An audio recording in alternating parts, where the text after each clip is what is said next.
Lesson number 6, Combustion and Flame. We use different kinds of fuels for various purposes at home, in industry, and for running automobiles. Can you name a few fuels used in our homes? Name a few fuels used in trade and industry. What fuels are used for running automobiles? Your list will contain fuels like cow dung, wood, coal, charcoal, petrol, diesel, compressed natural gas, etc.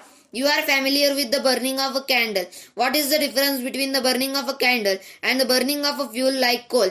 Maybe you were able to guess right. Candles but with a flame, whereas coal does not. Similarly, you will find many other materials burning without a flame.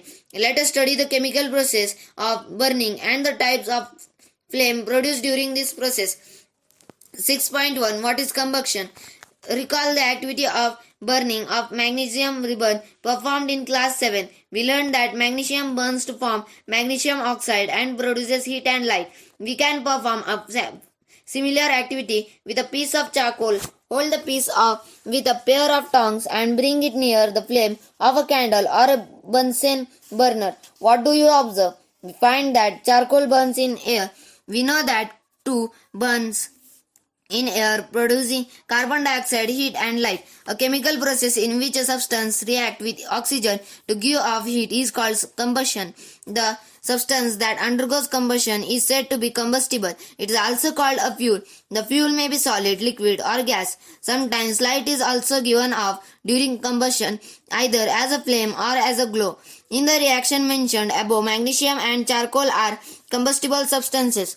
Activity 6.1 Collect some materials like straw, matchsticks, kerosene oil, paper, iron nails, stone pieces, glass, etc. Under the supervision of your teacher, try to burn each of these materials one by one. If combustion takes place, mark the material combustible. Otherwise, mark it non-combustible. Can you name some more substances which are combustible? You can add those to table 6.1. Let us investigate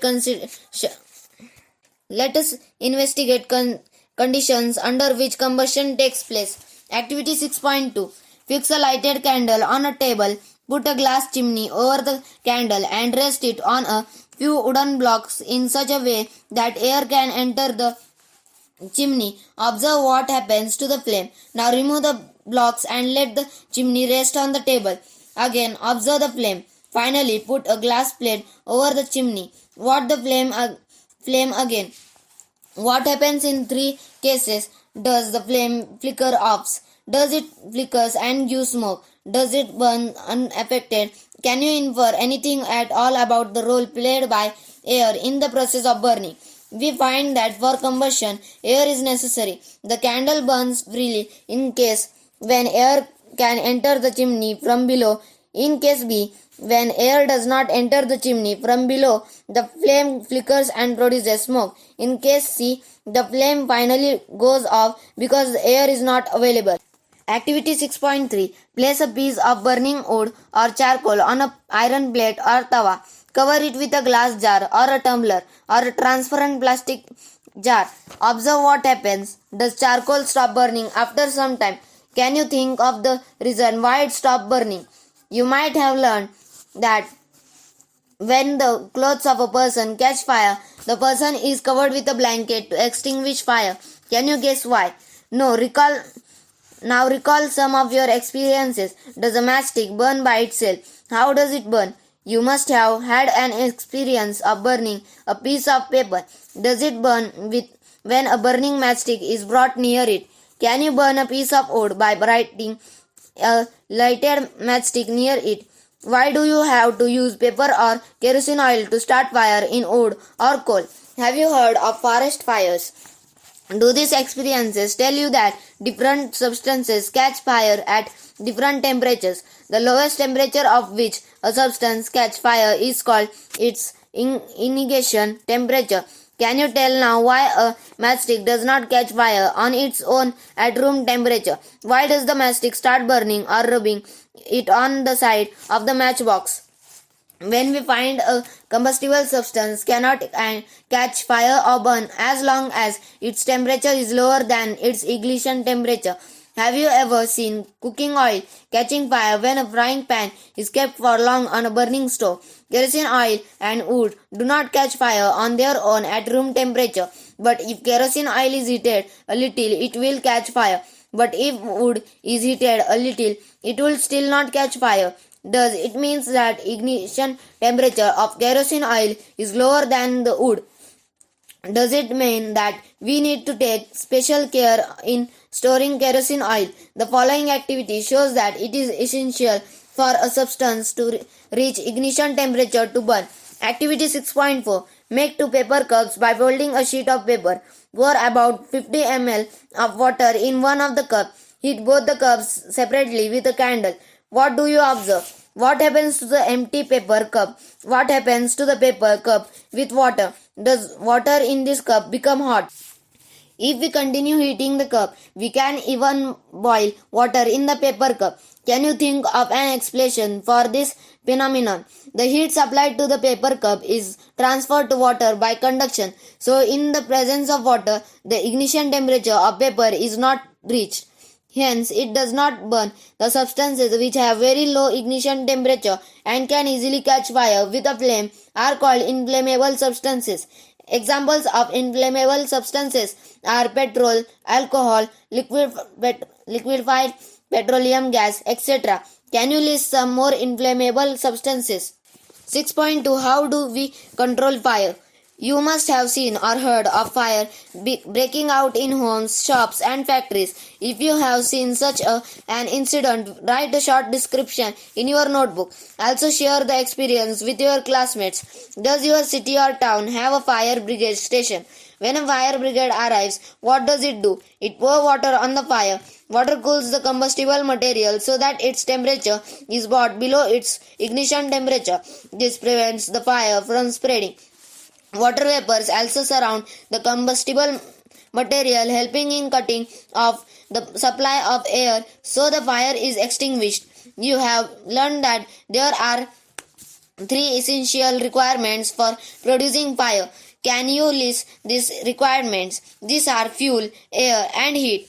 Fire can be controlled by removing one or more of these requirements. The job of a fire extinguisher is to cut off the supply of air or to bring down the temperature of fuel or both. Notice that the fuel in most cases cannot be eliminated. If for instance a building catches fires, the whole building is the fuel. 6.3. Types of combustion.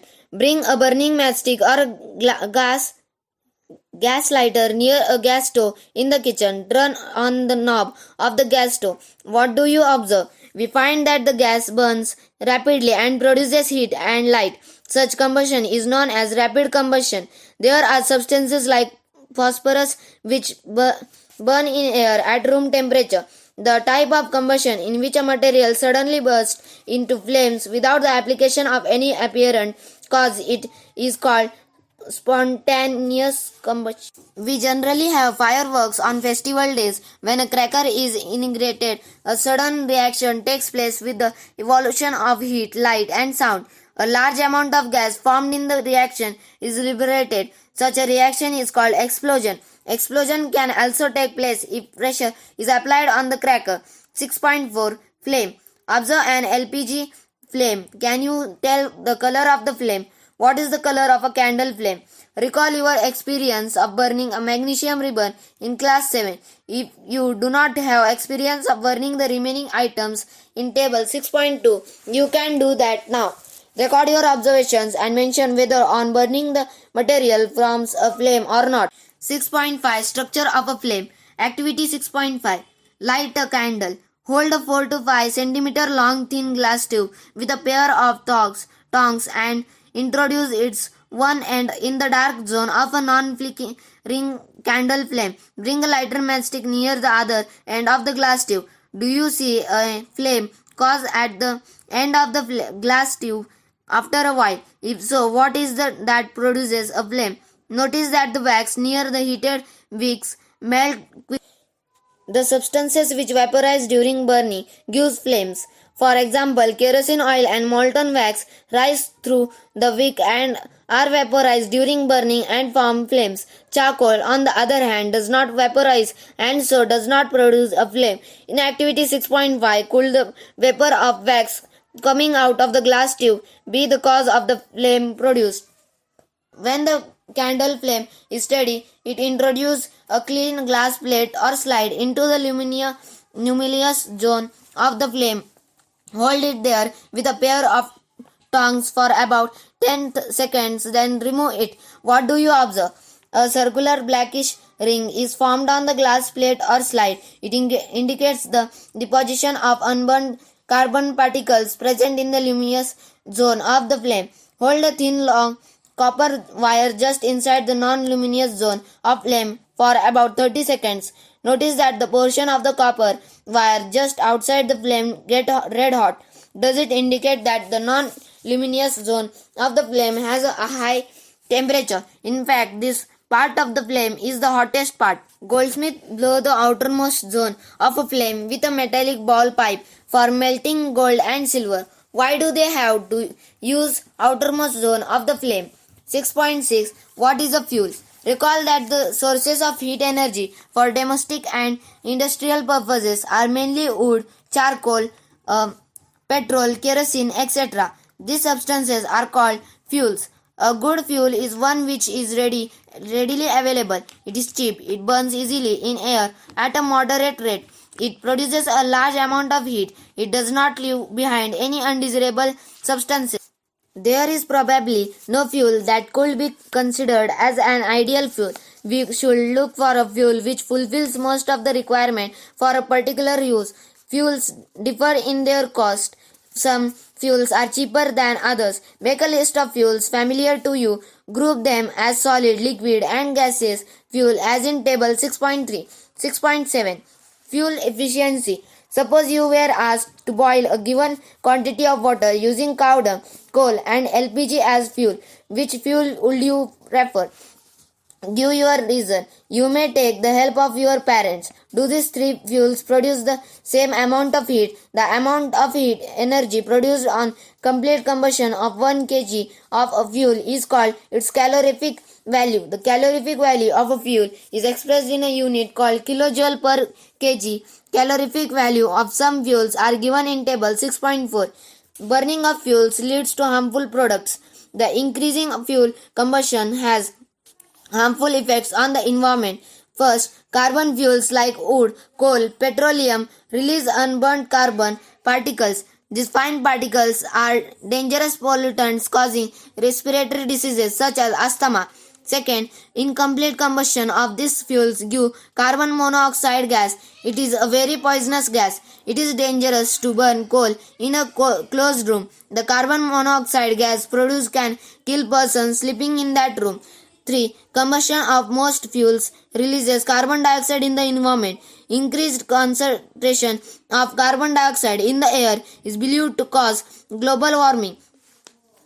4. Burning of coal and diesel releases sulfur dioxide gas. It is an extremely suffocating and corrosive gas. More petroleum engines give off gaseous oxide of nitrogen. Oxides of sulfur and nitrogen dissolve in rainwater and form acids. Such rain is called acid rain. It is very harmful to crops, buildings, and soils. You have already learned about it in class 7. The use of diesel and petroleum as fuels in automobiles is being replaced by CNG because CNG produces the harmful products in very small amounts. CNG is a cleaner fuel.